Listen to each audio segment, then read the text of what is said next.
నమస్కారం అండి. పూలామెట్‌కి మీకు స్వాగతం. ఈరోజు మనం ఒక ప్రోగ్రామ్ జేస్తున్నాం. అదే ఎక్స్‌పర్ట్ ఒపీనియన్ ఆన్ బోన్స్. ఈ ఎక్స్‌పర్ట్ ఒపీనియన్ అనే ప్లే లిస్ట్ ఒకటి మనం ఛానెల్‌లో పెడతామండి. సో, మీరు కాస్త ఆ ఛానెల్‌లోకెళ్ళి ఎప్పటికప్పుడు వీడియోస్ చెక్ చేసుకోవచ్చు. సో, ఫస్ట్ థింగ్ ఏంటంటే, నా తెలుగు కొంచెం గ్రాంథిక తెలుగు ఉంటదండి. మధ్యలో మామూలు తెలుగొస్తది. ఆ తర్వాత అసలు తెలుగు గూడా రాదు. ఇంగ్లీష్ ఒస్తది. సో, మీరు బేర్ జేయాలి నన్ను. నెక్స్ట్ అసలు కంటెంట్ మీకోసమా? అది క్వెషన్. మీరు తెలుగు వాళ్ళైతే తెలుసుకోవాలనే ఇంట్రెస్ట్ ఉంటే, ఎముకల గురించి గాని, వెన్ను గురించి గాని, లేకపోతే ఈ కీళ్ళ గురించి గాని మీకు తెలుసుకోవాలనుకుంటే ఈ కంటెంట్ అయితే మీకోసమే. సహజంగా 100 మందిలో ఇద్దరో, ముగ్గురో లేచి డౌట్‌లడుగుతారు. అలాగే మన ఛానెల్‌లో గూడా ఎంతమంది చూసినా డౌట్‌లడిగే వాళ్ళు కొంతమందే. కానీ ఆ డౌట్‌లు కాస్త మిగతా వాళ్ళకి గూడా చాలా మందికుంటాయి. సో, మీరు డౌట్‌లడిగినా, అడగకపోయినా పక్కనోడు అడిగిన డౌట్ మీరు తెలుసుకున్నారనుకో మీకే ఉపయోగం. సో, ఈ కంటెంట్ మాత్రం మీరు మిస్ అవ్వద్దు. ఈ వీడియోకి ఎంతవరకు మీరు నమ్మొచ్చు అన్నది మీకొక డౌట్ రావచ్చు. కానీ మనకొచ్చేసి గెస్ట్ స్పీకర్ ఎవరైతే ఉన్నారో ఆయన డాక్టర్ శివకుమార్ గారు. Orthopedic surgeon. ఆయన ఫుల్ బిజీ ఓపీలో గూడా మనకు కొంచెం టైం కేటాయించి మన ఛానెల్ కోసం మనం రిక్వెస్ట్ చేసిన వెంటనే వచ్చారు. సార్ నమస్తే. నమస్కారం అండి. పూలామెట్కి స్వాగతం అండి. And thanks Dheeraj for inviting me for this channel about orthopedic issues. Thank you. నా పేరు డాక్టర్ శివకుమార్ అండి. నేను ఆర్థోపెడిక్ సర్జన్ అండి. నేను ఏలూరు ఆశ్రమ్ కాలేజ్లో పీజీ చేశాను ఎలా విత్ ధీరజ్. అండ్ నౌ నేను working in Narasaraopet Varababu hospital అండి. థ్యాంక్ యూ శివ గారు. Thank you. ఇప్పుడు మనకొచ్చేసి నాలెడ్జ్ కోసం మాత్రమే ఈ వీడియో ఫస్ట్ థింగ్ జ్ఞాన సముపార్జన. ఇది గనక మీరు అప్లై చేయాలి అనుకుంటే మాత్రం మీరు స్వయంగా లైక్ ఫర్ ఎగ్జాంపుల్ ఇప్పుడు నా నోట్లోకి ఏమైనా మెడిసిన్ ఎళ్ళాలనుకో, ప్రిస్క్రిప్షన్ రాసుండాలి. అది రూల్. సో, కేవలం జ్ఞానం కోసం మీరిది తీసుకొని, అప్లికేషన్ కోసం మాత్రం స్పెషల్‌గా పర్సనల్‌గా కన్సల్ట్ చేయాల్సుంటది. కన్సల్ట్ చేసి మీరు ప్రిస్క్రిప్షన్‌లో మెడిసిన్ రాపిచ్చుకుంటేనే వాడాలి. సొంత వైద్యం అస్సలు చేయకూడదండి. సొంత వైద్యం అలాంటివి చేసుకొని ఏమైనా మీరు తెచ్చుకుంటే మాత్రం నాకు కానీ, లేదా మా పూలమెట్ ఛానెల్‌కి గాని, శివకుమార్ గారికి కానీ ఎలాంటి సంబంధం లేదు. ఇప్పుడే చేతులెత్తేస్తున్నాం. డౌట్స్ ఏవైతే రైజ్ చేశారో డిఫరెంట్ వ్యూవర్స్, ఆ డౌట్స్ అన్నిటిని కేటగరైజ్ చేశామండి. ఇప్పుడు వాటిని నేను జస్ట్ లిస్ట్ ఔట్ చేస్తాను. సో దట్ మీకు ఓవర్ ద టైమ్ మనం వీడియో ఏదైతే మనకి వెళ్తుందో, ఆ వీడియో కాస్త మీకు అర్థమవుతది. ఓకే. ఇవన్నీ కూడా కవర్ అవుతాయి అన్నది. ఒకటొచ్చేసి నొప్పులు, బాధలు. ఇంకొకటి స్పైనల్ అనస్థీషియా. ఇంకొకటి యవ్వనంలో ఎముకల సమస్యలు. అలాగే ఆస్టియోపోరోసిస్ వ్యాధి, కాల్షియం, విటమిన్ డీల గురించి, పరీక్షలు, మందులు, అలాగే ఆపరేషన్‌లు. ఈ కేటగరీలో మనం ప్రశ్నలు అనేవి చూస్తాము. శివకుమార్ గారు ఫస్ట్ మనం ఒక కేస్ సినారియోతో మొదలు పెడదామండి. ఈయనొచ్చేసి 20 ఏళ్ల అబ్బాయన్నమాట. ఇతను చాలా సన్నగా ఉంటారు. ఒకవైపు మాత్రమే వెనక నొప్పిగా ఉంది అని చెప్తున్నారు. అయితే ప్రతిరోజు రాత్రి బిళ్ళ వాడాల్సొస్తుంది. అలా ఆల్‌మోస్ట్ సంవత్సరం నుంచి వాడుతున్నారు. ఎంఆర్ఐ చేయించుకున్నారు. ఎక్స్‌రే చేయించుకున్నారు. అయినా సరే ఆయనకేమి తెలియట్ల కారణం ఏంటి అని. దీని గురించి మీ ఒపీనియన్ ఏంటి శివకుమార్ గారు? అది యాక్చువల్‌గా 20 ఇయర్స్ అంటే ఇది మెయిన్‌గా యూత్ కాబట్టి వాళ్ళు ఆడుకునే ఏజ్ అన్నమాట. లేకపోతే ఎక్కువగా జర్నీ చేయడం గానీ, ఇంకోటి స్కూల్‌లో కానీ, కాలేజ్‌లో గానీ ప్రొలాంగ్ సిట్టింగ్ పొజిషన్ గానీ, సరిగ్గా సిట్టింగ్ పొజిషన్ మెయింటైన్ చేయకపోవడం గానీ, ఇన్ కేస్ ఒకవేళ ఏదన్నా జాబ్ చేస్తున్న వాళ్ళైతే కరెక్ట్‌గా సిట్టింగ్ పోస్చర్ మెయింటైన్ చేయకపోవడం గానీ, మెయిన్ ఇష్యూస్ అయితే ఈ ఏజ్‌లో వచ్చేది అదే అన్నమాట. ఇంకోటి తను చెప్తున్న ప్రకారంగా చూసుకుంటే ఒక సైడ్ వస్తుంది అంటున్నారు. మేబీ అది మజిల్ స్పాజమ్ అయి ఉండొచ్చు. ఎందుకంటే సిట్టింగ్ పొజిషన్ సరిగ్గా లేకపోవడం గానీ, లేకపోతే వాళ్ళు ఎక్కువగా జర్నీ చేసే వాళ్ళు అయి ఉండొచ్చు. ఇంకోటి మెయిన్‌గా యాంకలోజింగ్ స్పాండిలైటిస్ అంటాం. అంటే ఈ ఏజ్‌లో కామన్‌గా ఉండేది 20-40 ఇయర్స్ వాళ్ళు ఇలాగా యాంకలోజింగ్ స్పాండిలైటిస్ ఉండొచ్చనమాట. వాళ్ళకి ఇది ఈ విధంగా వచ్చే అవకాశం ఉంటుంది. ఇటువంటివి ఉన్న వాళ్ళకి మనం ఏం చేసుకోవాలంటే లైక్ మనకు స్పెసిఫిక్‌గా టెస్ట్ ఉంటాయి. ఆటో ఇమ్యూన్ టెస్ట్స్ అని. దాంట్లో ఈఎస్ఆర్ అని, సిఆర్‌పి అని, హెచ్ఎల్ఏ-B27 అని అవి చేసుకుంటాము. అంటే ఇప్పటికీ తను చేస్తున్నప్పుడు అదే విధంగా ఇబ్బంది పడుతున్నాడు అంటే. ఇంకోటి మేబీ వైటమిన్ డెఫిషియన్సీ అయి ఉండొచ్చు. మనం స్పెసిఫిక్‌గా ఇది అని చెప్పలేము. బట్ నా సైడ్ నుంచి అయితే మెయిన్ గా రావడానికి మెయిన్ రీజన్ ఏంటంటే సిట్టింగ్ పొజిషన్.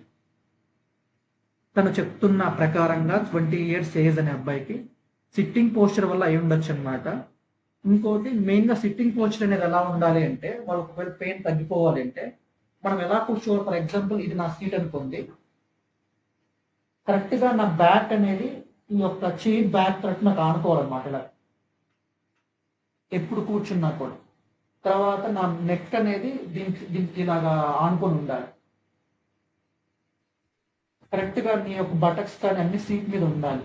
ఇంకోటి నువ్వు ఏదన్నా టీవీ చూస్తున్నా కానీ లేకపోతే ఇంకోటి లైక్ ల్యాప్టాప్ అని ఇవన్నీ యూజ్ చేస్తున్నా కానీ ల్యాప్టాప్ నీ correct neck position correct straight గా ఉండాలి. అంతేకాని ఇలా చూడటం కానీ ఇలా చూడటం కానీ ఇలా అవుతుందంటే ఆ సిట్టింగ్ పొజిషన్ సరిగ్గా లేకపోవడం వల్ల పెయిన్ వచ్చే అవకాశం ఉంటుందండి. దట్స్ ద మెయిన్ రీజన్ అన్నమాట. ఇంకోటి వైటమిన్ డెఫిషియన్సీ ఉండొచ్చు. తర్వాత ఇంకోటి అతను ఎక్కువగా పెయిన్ 1 year నుంచి వాడుతున్నారు అంటున్నారు. అన్ని రోజుల పాటు వాడటం అది మంచిది కాదు. ఇంకోటి మనం పిల్లలు చదువుతున్నప్పుడు కూడా ఇలా బెండ్ చదవడం కూడా మంచిది కాదండి. సిట్టింగ్ లో కాలేజ్ లో కూడా ఇలాగా ఇది ఇది వేరు, ఇలాగ బుక్స్ నీకు ఈ పొజిషన్ లో ఉండాలి. అదే విధంగా ఇంకోటి తను చెప్తున్న రీజన్ ప్రకారం చూసుకుంటే బ్యాగ్ సరిగా ఓన్లీ ఒకవైపే వేసుకోవడం కానీ, ఖచ్చితంగా చదువుకునే వాళ్ళు 2 వైపులా బ్యాగ్ తగిలించుకోవాలి, బ్యాగ్ స్ట్రిప్స్ అనేవి. అటువంటి చేయడం వల్ల మనం చాలా మనం తగ్గించుకోవచ్చు. మెయిన్గా మెడిసిన్ కన్నా కూడా మన యాక్టివిటీసే ముఖ్యం. మనం చేసే డైలీ యాక్టివిటీస్ తోటి మనం చాలా వరకు మన పెయిన్ తగ్గించుకోవచ్చు. Thank you sir, thank you very much. మాకు అర్థమైంది. ఇప్పుడు ఒకటి సిట్టింగ్ పోస్చర్, ఇంకోటి యాంకైలోజింగ్ స్పాండిలైటిస్ అనే వ్యాధి ఉండొచ్చు, లేదా విటమిన్ లోపాలు. Thank you very much sir, మా వ్యూవర్స్ అర్థమయ్యేలా చెప్పినందుకు. ఎస్పెషల్లీ సిట్టింగ్ పోస్చర్ గురించి మీరు చాలా చక్కగా వర్ణించారు. ఈ సిట్టింగ్ పోస్చర్ అనేది ఎలా కూర్చోవాలని కూడా చాలా మందికి తెలియదు.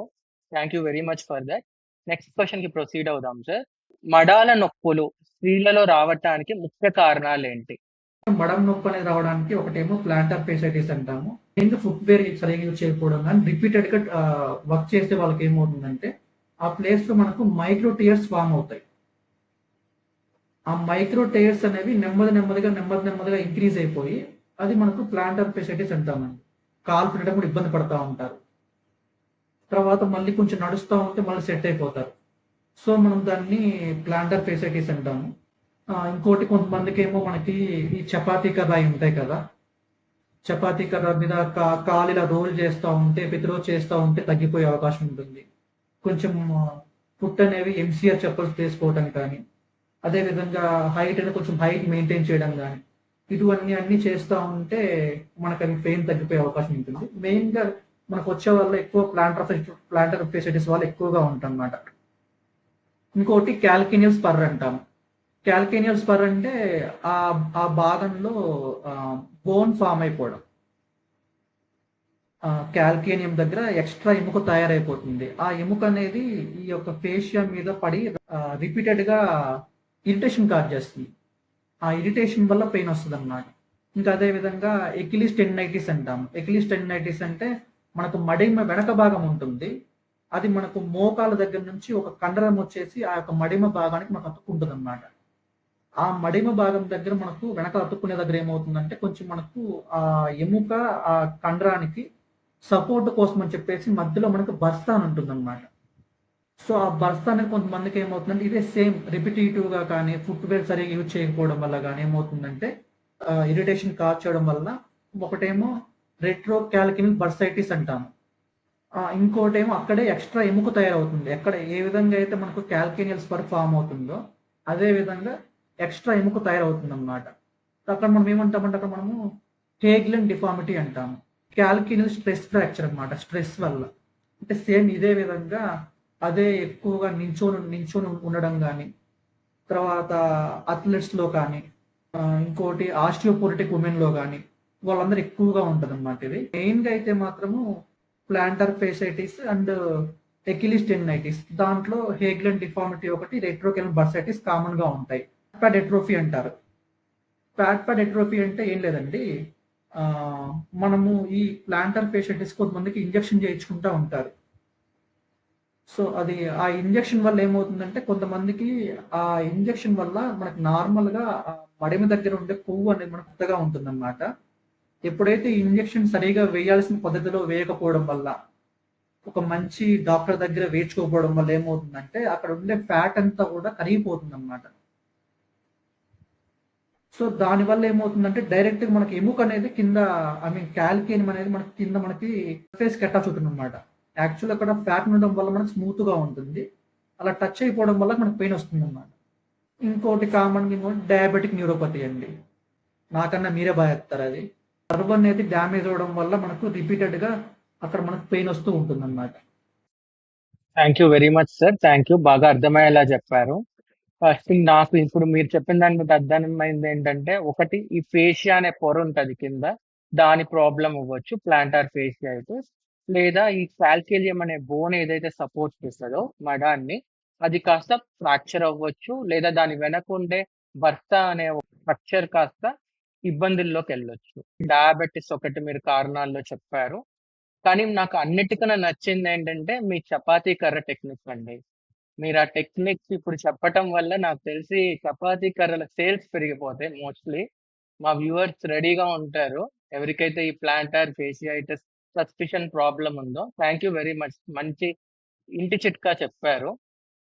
సో, నాకు ఓవరాల్‌గా అర్థమైందంటే, తప్పకుండా థిస్ ఈస్ సంథింగ్ ఎముకల డాక్టర్ గారికి తప్పకుండా కలిసి మాత్రమే మనం ఏంటి అని కనిపెట్టి ట్రీట్మెంట్ జేసుకోవాల్సిన విషయం. మడం నొప్పంటే అదేదో చిన్న నొప్పి కాదు అన్న క్లారిటీ నాకైతే వచ్చింది. మీరు చెప్పిన దాన్ని బట్టి. Thank you very much.